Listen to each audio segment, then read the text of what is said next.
Today we're talking about the death of God and how you can replace him. We'll be looking at the thoughts of Friedrich Nietzsche, the philosopher Hegel, and the story of Lucifer. It's going to be an excellent stream, and I'm going to start things off right away by reading this brilliant quote from Nietzsche. God is dead, God remains dead, and we have killed him. How shall we comfort ourselves, the murderers of all murderers? What was holiest and mightiest of all that the world has yet owned has bled to death under our knives. Who will wipe this blood off us? What water is there for us to clean ourselves? What festivals of atonement, what sacred games shall we have to invent? Is not the greatness of this deed too great for us? Must we ourselves not become gods to appear worthy of it?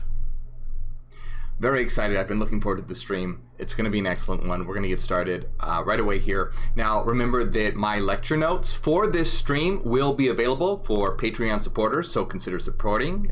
It's a great way to support my work, and you get access to our secret live streams and lecture notes. All right, so this is going to be really great. There are so many things that I want to talk about, and I'm going to try my best to make it as concise as possible so that we can do so in a timely manner, but there's just so much I want to say. So remember that I am going to be reading a little bit from a great article put out by Eternalized. They have a channel on YouTube where they put out philosophy videos, so if this interests you, check out their channel. But let's get started right away. We've been doing a lot of streams talking about Nietzsche's idea of the overman. So what Nietzsche talks about the overman or Übermensch is his idea of a new humanity that will eventually come to populate the earth, and this new humanity is a sort of higher type of human being, and this is what Nietzsche says will replace God. This is all going to make sense in just a bit, but we can take a look at this here. When Nietzsche says the overman is the meaning of the earth, the overman shall be the meaning of the earth, he tries to bring the focus of this life instead of devaluing it in favor of an afterlife. All of this is really important, but let me read this whole section here and then I'll explain. So this is a quote. I beseech you, my brothers, remain faithful to the earth, and do not believe those who speak to you of other worldly hopes. Poison mixers are they, whether they know it or not. Despisers of life are they, decaying and poisoned themselves, of whom the earth is weary. So let them go. Once the sin against God was the greatest sin, but God died, and these sinners died with him. To sin against the earth is now the most dreadful thing, and to esteem the entrails of the unknowable higher than the meaning of the earth. So Nietzsche believes that focusing on an afterlife is a symptom of dissatisfaction with life that causes the suffering to imagine another world which will fulfill his revenge. This required an invention of an immortal soul separate from the earthly body, leading to the abnegation of the body or asceticism. For Nietzsche, the soul and body cannot be separated. All right, so basically what's saying, so basically Nietzsche declares the death of God. Nietzsche says God is dead and we have killed him. So what does Nietzsche mean by that? Nietzsche is talking about the decline of true world theories. Christianity is the most prominent example of a true world theory in Western culture. So what is a true world theory? A true world theory is basically a theory that posits that there is some sort of afterlife that you will go to where everything is beautiful and everything is wonderful, and this earth is just absolutely terrible and we need to be trying to get to this afterlife. And you can see this applies to Christianity, but it also applies to many, many different true world theories. Islam, Judaism, and Buddhism, and if you want to think of the concept of nirvana, and Hinduism, and just many, many different theories this applies to. So when Nietzsche is talking about the death of God, he's talking about not just the decline of Christianity and the belief in God, but he's also talking about the decline and belief in true world theories in general. So Nietzsche thought that the belief in a God, the belief in Christianity, and the belief in true world theories in general were very negative. Why? Because, as you see in this quote, don't believe those who speak to you of otherworldly hopes. Don't believe, those who are trying to sell you the idea on heaven. They're poison mixers, even if they don't know it. They despise life and poison themselves and poison the earth. So basically what he's saying here is that this idea of heaven and working towards an afterlife is putting all your focus on the afterlife. And so you're completely ignoring the earth, you're completely ignoring, creating yourself, you're completely ignoring creating a better society. I mean, to a certain extent, because your main focus is on the afterlife. So Nietzsche believes that because life is so full of suffering, this causes people to imagine another world that has no suffering to try and lessen their suffering on earth, right? Because you have that hope. It's like, oh, life is so full of suffering, but I have this hope that when I die, I will go to heaven, and then that's the realm of no suffering. Or I'll go to nirvana if I, work towards that, or something of that nature. You can see this in many, many different true world theories. So Nietzsche wants to, is showing that the belief in true world theories are on a decline. This is both a good thing and a bad thing. And Nietzsche explains this because with the death of God, Nietzsche foresees the advent of atheistic nihilism, or just nihilism in general, existentialism, nihilism, and the belief that the world is meaningless, that there is no God, there is nothing other than the earth. And he believes that this will usher in a very meaningless, empty existence. And Nietzsche's solution to this is in his philosophy, the overman. The overman is the one who finds meaning in creating themselves and transforming themselves and mastering themselves. There's a lot I want to say here, but I'm trying to pace myself. Nietzsche saw the decline of Christianity in society as devastatingly dangerous as it would give way to nihilism. Now, just because he saw it as dangerous doesn't mean he supported Christianity. He was absolutely against Christianity. He's one of the most vehemently opposed philosophical figures that oppose. He wrote a book called The Antichrist. It's a very excellent book. Check it out. I highly recommend it. Maybe we'll read it on stream one of these days if social media will let me. It's an excellent book. But to be clear, Nietzsche is incredibly opposed to Christian ideology and, just Christianity in general. So, but he saw that as it declined, that it would usher in an age of nihilism. And it did. Like, this is the age that we're sort of living in now, except it still hasn't declined. The world is still extremely infatuated with true world theories, but you can see it's on the way out. So, it didn't really happen as fast as one would think, but it is on the decline. But you can see that we have entered into this age of atheistic nihilism, where life is meaningless. There's a lot of hedonistic philosophy, nihilistic philosophy, existentialist philosophy, and the advent in atheist movements and all this sort of thing. So it very much did lead to an atheistic, nihilistic phase. And he sees this as a negative thing. He wants to usher in a new humanity to take the place of God. So basically the idea is you had this idea of God, then once God is removed, it leaves the void of nihilism. Nietzsche wants to replace that void with the Übermensch, the overman. And with regard to Hyperianism, that's only a piece of it. All right, so keep that in mind. I'm going to explain more perspective. We still have to talk about Hegel. We have to talk about Lucifer. We have to talk about the Hyperion perspective to make it all make sense. But right now, I'm just giving you Nietzsche's point of view. So Christianity had focused primarily on the afterlife, thereby devaluing this life, as well as an overappreciation of truth and the impossibility of criticizing it. Nietzsche considered that Christianity developed a self-destructive tool which ended up destroying itself. He calls it a will to nothingness, a will opposed to life, but it is and remains a will. And again, why is it a will opposed to life? Because the whole focus is on the afterlife.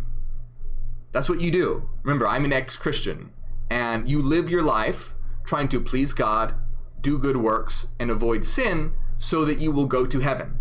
That's what your entire life is focused on. You read the Bible, you go to church, you try and, preach to people, and the entire focus is so that you will get to the afterlife. So that's what Nietzsche means by Christianity is a will to nothingness and a denier of life. Denies life. But this doesn't just apply to Christianity. It applies to many true world theories like Buddhism. Buddhism is all about detachment in order to reach nirvana. Trying to avoid suffering. So, and again in Hyperianism, you know that we transform suffering into struggle and use it to augment ourselves and convert it into power.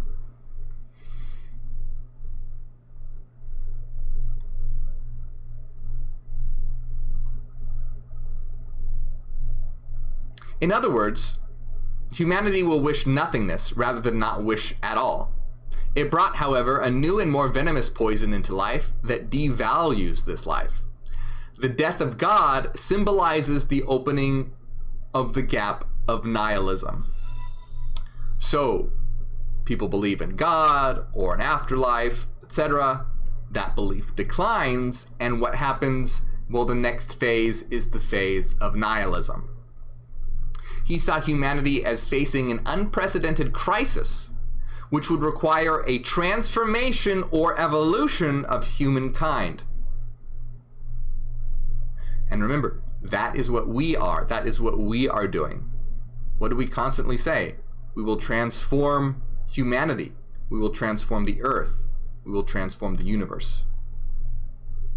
What Nietzsche was talking about, this is us. This crisis that humanity is facing will require a transformation or evolution of humankind. Now, the evolution Nietzsche has in mind is philosophical, not physical.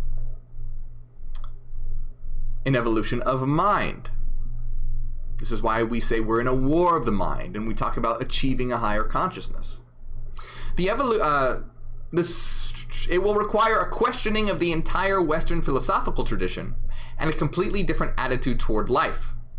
The source of the crisis for Nietzsche lies in the longing for the afterworld, the desire which has shaped the Western tradition since Socrates to be liberated from the prison of the body and of earthly existence. In contrast to this longing, Zarathustra emphasizes that one should remain faithful to the earth. The further evolution of humankind thus requires overcoming the mind-body-spirit-nature dualism that has shaped much of Western thought.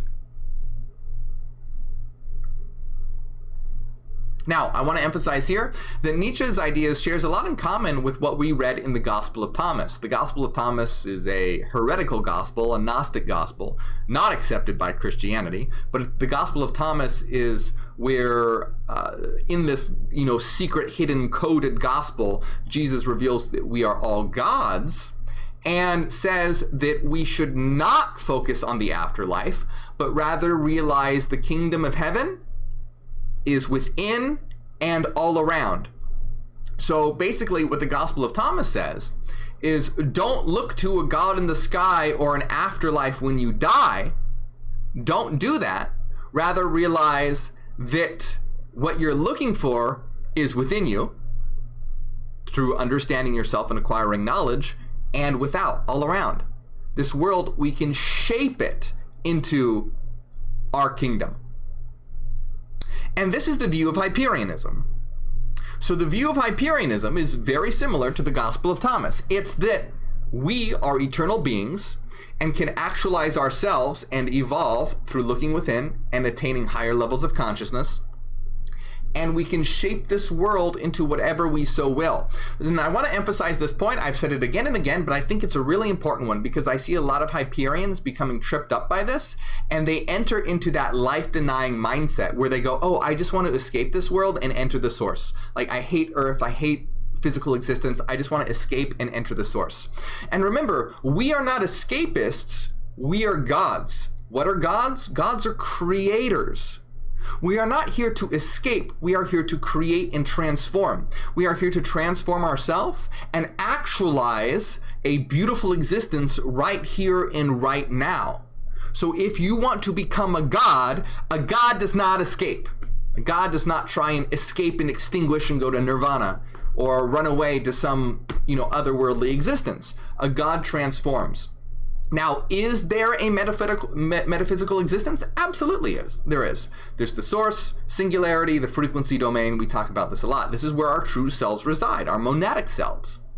But that doesn't mean that we have to try and escape and disengage. It means that because look, our higher selves enter into the physical world as gateways. So there's just two different ways of experiencing reality, and we can use them. It's sort of like reality is a VR video game. And you can do both. You can take off the VR set and experience that world, or you can put the VR headset on and experience that world and transform it. So the idea here is to understand that we are not escapists, but that does not mean that we deny the domain of mind. Ultimately, this is a domain of mind. And we know that we reside truly in the source singularity, the zeroth dimension. But we aren't trying to escape all the time. That isn't the focus. That's not the main thing. Can we exit? Yes, of course we can. We can exit and we can experience the frequency domain. But that's not, we're not living our lives just trying to escape. We're transformers. So if you think about it, when you go to sleep and dream, you can enter the dream world and you can transform the dream. Same thing. This world is our collective dream, so we want to shape it and transform it. We want to create a better world. We're not just some, a crazy cult that's just like, oh yeah, we're going to all be zapped up and taken away to the source. No, we are gods. We are here to transform the world. We want to build a better world. We want to build a better community. So it's really important to understand that even though in Hyperianism, absolutely, this is a mental reality. Absolutely, there's the source. But that does not mean that our main goal is escapism. We are transformers and creators. Can we transcend the physical? Absolutely. But we're also creators and transformers. We're both. It's sort of like this. Imagine, you have a mind, but you also have a body. And you want them to work together. You don't want to deny one or the other. You want them to work in harmony and unison. Same thing with the source and the holos. We can create the world around us, and we don't want to deny the source, and we don't want to deny the holos. We want to construct the holos and build a beautiful world. And ultimately, yes, we will reach the omega point and return to a state of pure unity and pure mind. But we have this huge journey ahead of us, and it's an exciting journey. Don't just be so focused on the omega point that you treat it like a true world theory where it's like your heaven or your nirvana. The journey is half the fun. I mean, it's probably, more than half the fun. The journey is where we get to exercise our godlike powers eventually, where we can interact with each other in multiplicity, where we can create worlds and explore each other's worlds and create an entire universe, create different frequency configurations. The journey to the omega point is intensely satisfying and exciting, and that entails transforming the physical universe, creating different frequency configurations, mastering the frequency domain as well. We have a really exciting journey ahead of us. So like this game is ready for us to be played, and there's so many higher levels, and everyone's at level 1 and they're just like, I want to quit the game. God, we have so much ahead of us, and it's exciting. So I want to emphasize that yes, there is a frequency domain. Yes, there is a source domain. Ultimately, in the omega point, we all will unite and be a domain of pure mind. But don't try and escape. Don't let that be your focus. Yes, there's a difference between escaping and transcending. And you can transcend and re-enter and create and disconnect, just like you can play a video game and then, you can disconnect for the game for a while and then create another one, create a new server. There's a lot for us to do and explore. So I just want to emphasize that. And the reason why I'm taking a lot of time in talking about it is because I see a lot of Hyperions, and it's completely understandable because Hyperianism is a vast subject. It takes a while to learn and understand. But I see a lot of them who make that mistake and sort of treat the source as kind of like a nirvana or a heaven that they just want to escape to. Will we enter that in the Omega Point in a pure form of unity? Is that where we truly reside as eternal minds? Yes, it is. But that doesn't mean we want to escape. We have an apotheosis, a divine journey that's incredibly exciting, and that's part of getting the satisfaction. Look, imagine this. Let's say you load up a video game, you start the video game, you get to level 1, and then it goes to the end credits and goes, congratulations, you completed the video game, here's the cutscene. That would not be a very exciting game, would it? Well, that would be the same thing as just, entering and then getting the Omega Point right away. Yes, that's incredibly rewarding, but it's the journey that's all part of the fun and makes it rewarding. So keep that in mind. I see this mistake being made a lot, so really keep this in mind. It's very important, because if people treat it like that, then there's no point in transforming the world. There's no point in transforming yourself. You just get obsessed with escape. No. We're not escapists. We're gods. Gods create and transform. Gods do not escape and run away. So, Nietzsche intended the monumental task of a revaluation of all values through the Overman, the eternal recurrence and will to power. He seeks to offer an alternative to traditional values in the absence of a divine order, so human beings might stop turning their eyes toward a supernatural realm and bring the attention to this world. So in other words, we don't have to have a God in the sky, we don't have to have a belief in these ideas to be able to have a sense of how we should act. In other words, we can completely abolish traditional morality in the form of absolute moral absolutism. Traditional morality absolutism plays no part in Hyperianism. Does that mean we go around doing terrible things? No. It's because we understand what reality truly is. We understand that we're all in this together, and we understand that we're on a path of apotheosis, that we do have that eventual goal and journey towards the Omega Point, and that entails our individual evolution and the collective evolution. Because from the absolute perspective, we realize we're all part of an eternal community. We're both individual monadic minds, but also one mind from the absolute perspective.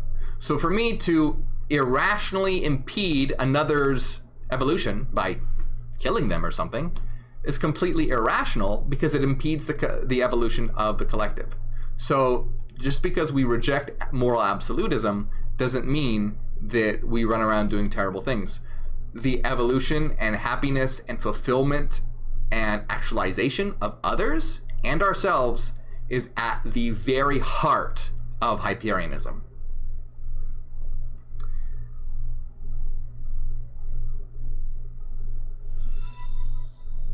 The Overman is meant to be the solution to nihilism. By conquering it, he is the meaning we should give to our lives. The Overman overflows with strength and well-being, so much so that he has to bestow gifts onto others. So the Overman is Nietzsche's conception of a new humanity. And that's what we are as Hyperions. We are a new humanity. and focused on creating ourselves. And as Nietzsche says, so much so that we're overflowing with gifts to others. This is kind of like Maslow's extended hierarchy of needs, where one reaches self-actualization. There's another tier called transcendence, in which you help others to actualize as well. So not only do you want to actualize yourself, but you want to help others actualize, because we're all in this together. Nietzsche not only refers to the death of Christianity, but states at the end of Zarathustra's prologue that dead are all gods. Now we want the overman to live. Let this be our last will one day at the great noontide. So again, dead are all gods. Now we want the overman to live. And essentially that's what we're saying in Hyperianism. Dead are all gods. We don't believe in any of these gods. We want Hyperianism. We want us, our divine authority, to live. We want to take back our divine right, because the idea of an external God stole this world away from us. It was transformed in the image of a created being that does not exist, created by humanity. So we want our divine will back, and we will create our divine world. And this world is not created in our image, it's created in the image of this false God. Because look around at all the things that are happening in this world right now. Things that I can't mention because of social media algorithms. But look at, and I'm sure you can infer what I'm talking about, things happening in certain states that are infringing on the rights of women. Why? Because ultimately this stems from the idea of a Christian narrative of souls and God's will. Even if one isn't explicitly Christian, the Christian ideology has permeated Western thought. Look at other parts of the world. And again, you can infer what I'm talking about, but parts of the world where entire communities are now under the rule of a new government that is based on a law written by religion, and it's infringing on the rights of women and many other people because they are setting up their community according to the will of that God. Remember, the reason why I have to choose my words very carefully when on social media, but you know what I'm talking about. It's in the news all over the place. So what we want to do is create the world in our image, because we are the true creators. We are the true gods. So let's create a world that is not subservient to some fictional being in the sky, but rather a world which is the most beneficial for us as a collective, for all living beings on Earth.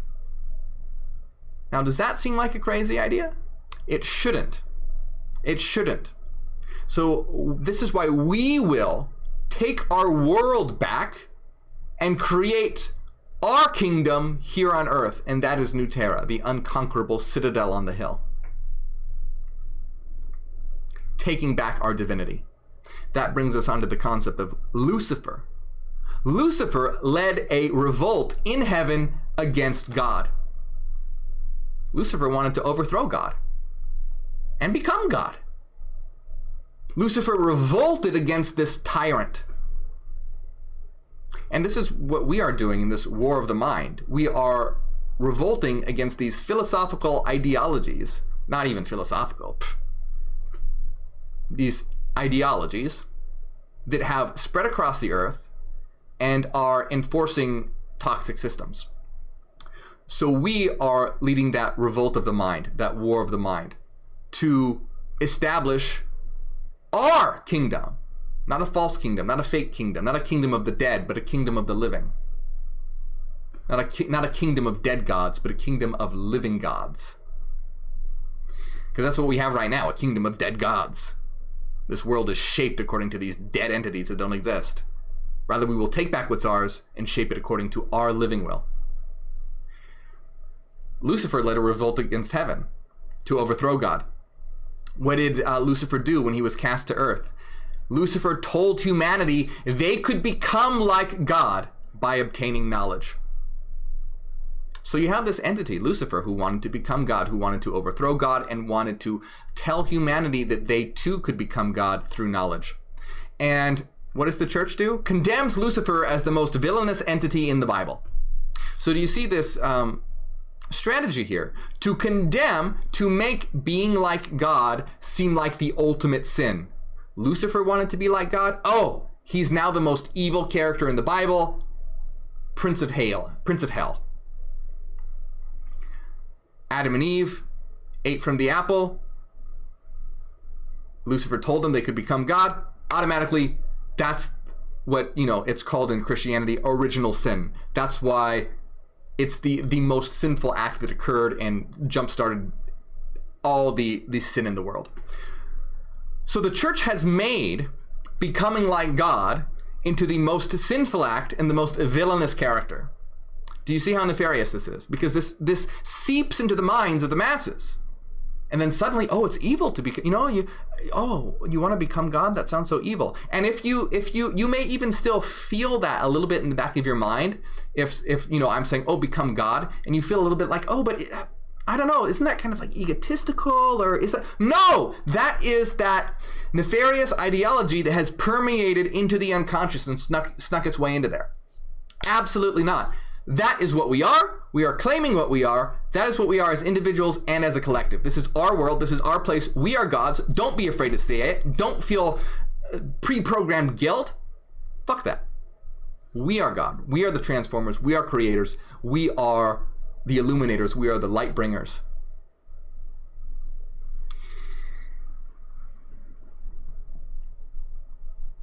Anyway, Hegel. Let's talk about Hegel. It's interesting. Nietzsche was not the first person to say that God is dead. Hegel, the philosopher Hegel, actually said God is dead long before Nietzsche. And Hegel has this very, very interesting conception.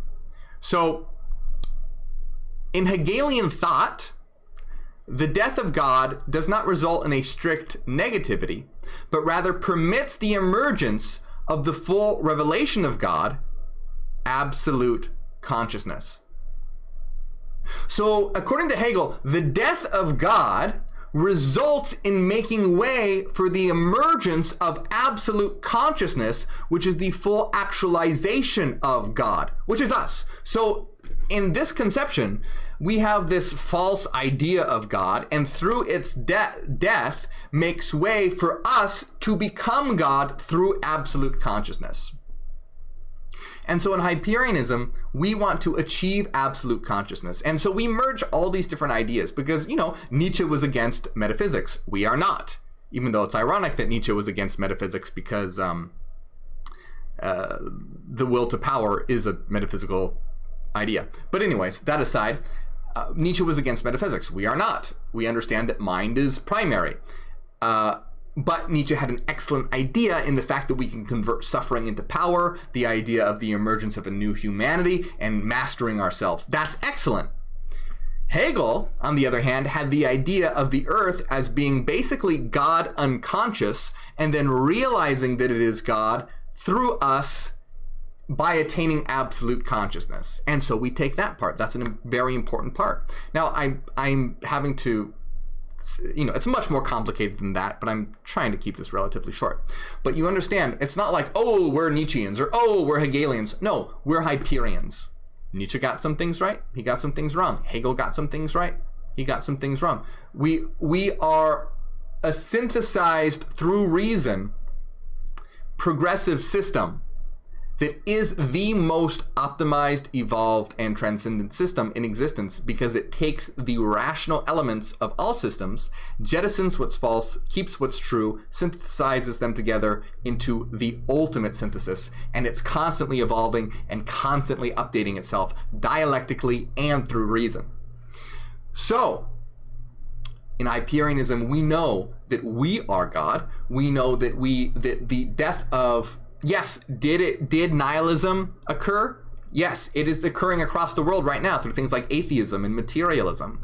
But we are the next evolutionary step, where we realize that we are God individually and collectively. So you have this setup here where you have thesis, antithesis, and synthesis in a dialectical evolution. And I first heard this particular the way through the Hegelian philosopher Dr. Ken Foldis. So the thesis is God exists. What's the antithesis? The opposite of that. God does not exist, which is nihilism. What's the synthesis? We are God. So do you see the stages? The dialectical stages here. God exists. That is subsumed and replaced by God does not exist. And the synthesis is we are God. So you see, you have the clash of the thesis and the antithesis, and of course we have the synthesis. Does God exist? No, not as an external being. Well, then is atheism true? There is no God? Is nihilism true? There is no meaning? There is no God? No, that's also not true. What is the truth? It's the synthesis. God, as an external creator being, does not exist. We are God. That is the synthesis. God exists internally. So you can also think of it as thesis, God is external. Antithesis, there is no God. And synthesis, God is internal. I have to sneeze. Excuse me. Please do not bless me. So,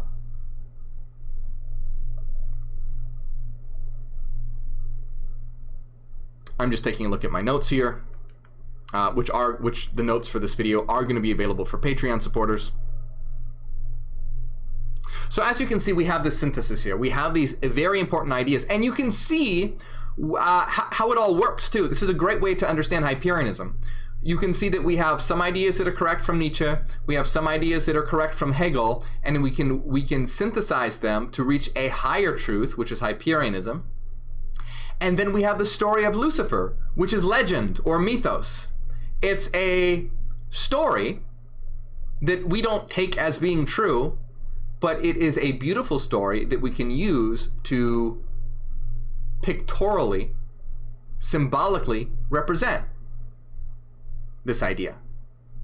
So it's a great way to understand Hyperianism, where you have a rational synthesis, and then you have a mythos, where we don't really literally believe in the mythos of Lucifer as it's described in the Bible, but it's a beautiful and powerful story to represent an archetype.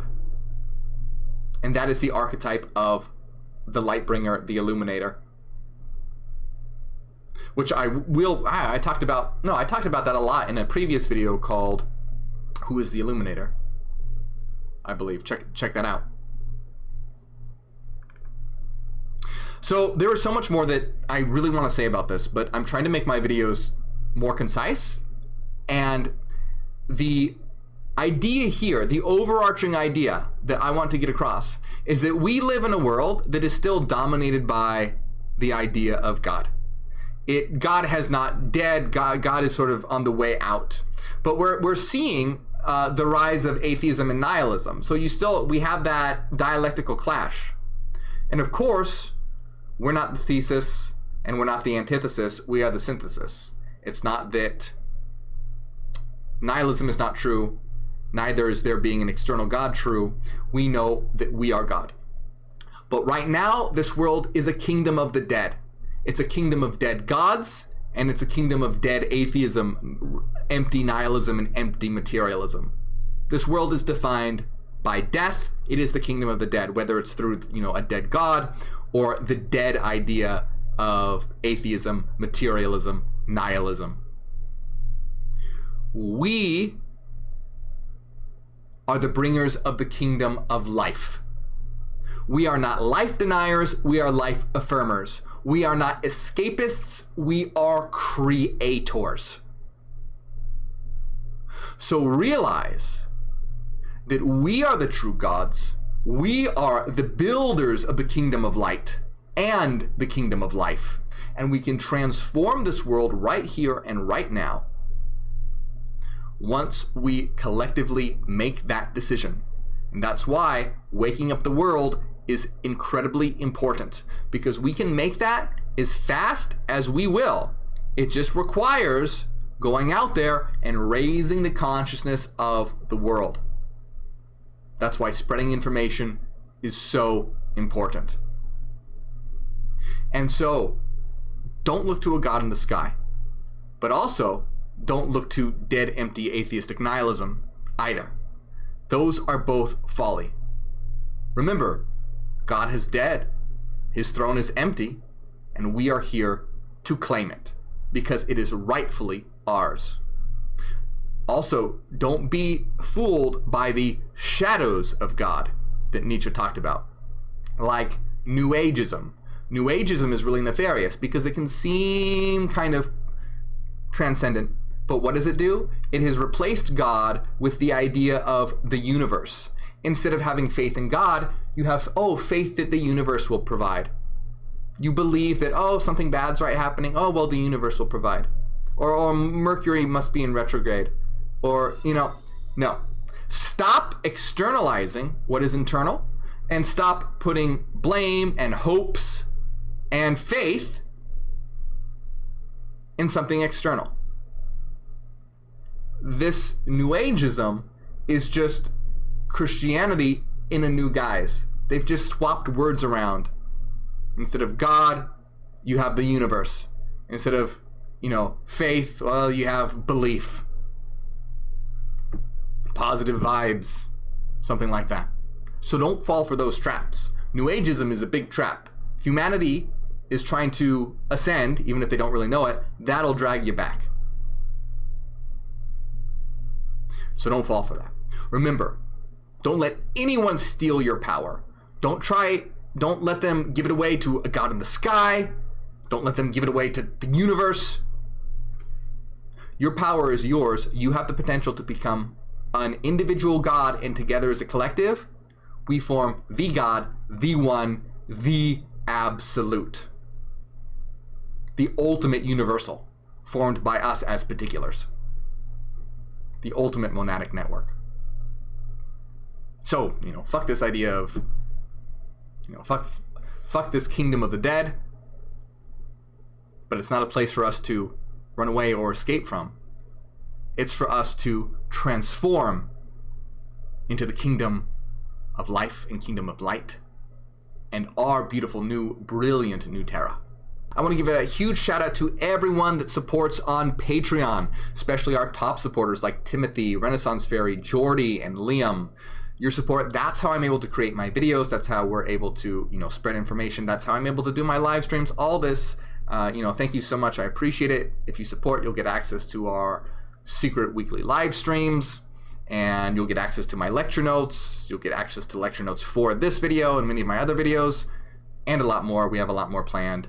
Check it out. I appreciate all your support.